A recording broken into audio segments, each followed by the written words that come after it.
Like to thank Major General Sudhakarji for sharing that. Please stay with us as we stay on this topic now.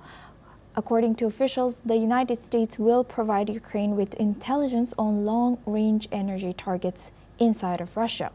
The move could help Kyiv strike refineries, pipelines, and power plants, aiming to cut Kremlin revenue. U.S. officials say NATO allies may provide similar support. This marks the first policy change signed off by U.S. President Donald Trump amid his tougher stance on Russia. Washington, D.C. has long shared intelligence with Ukraine, but the new support makes targeting energy infrastructure easier. Trump is also urging European countries to stop buying Russian oil to enforce sanctions and limit funding for Russia's war in Ukraine.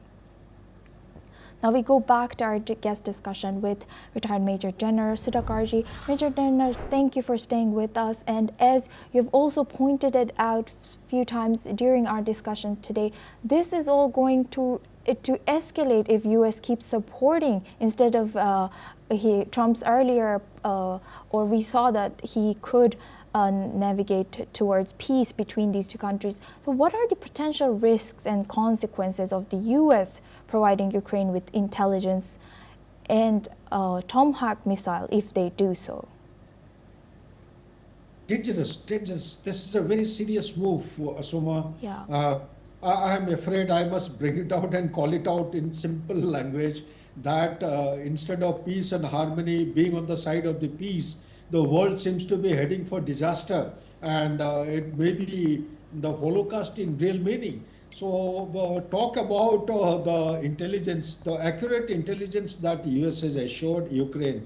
That means what? That means with the availability of Tomahawk missile, which range goes up to something close to 2,500 kilometers. That means the strategic assets of Russia which are in the hinterland, quite in depth, they all are going to be within the targetable range. So that is going to actually escalate the current warfare intensity. So my only fear is that in response to this, Russia will start deploying its hypersonic missile, Oren-Singh missile, which it hasn't done. It has used once or twice, that's it.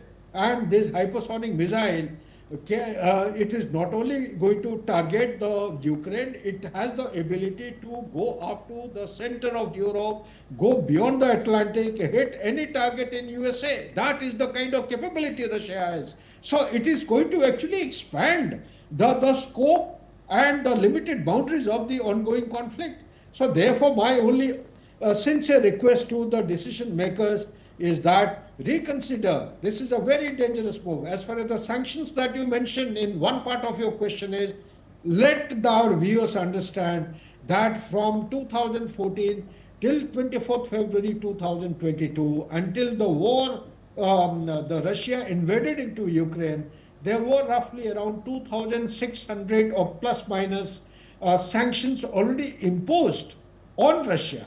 From the date the conflict was announced and invasion took place into Ukraine, that is 24th February 2022, till date, there are more than 23,865 sanctions already imposed on Russia. So put together, it is approximately 26,000 sanctions already approximately on Russia. Has the world order, despite all convergence of efforts, have we been able to bring any kind of telling impact on Russia to slow down or to bring the conflict from Russia's side to an end? Answer is no. The root cause of this conflict has to be understood from Russia's perspective. What made Russia to invade Ukraine? That has to be understood. Unless those key issues are actually factored in and addressed, I am afraid any amount of countermeasure in terms of sanctions, in terms of long-range weapon systems, which are being considered for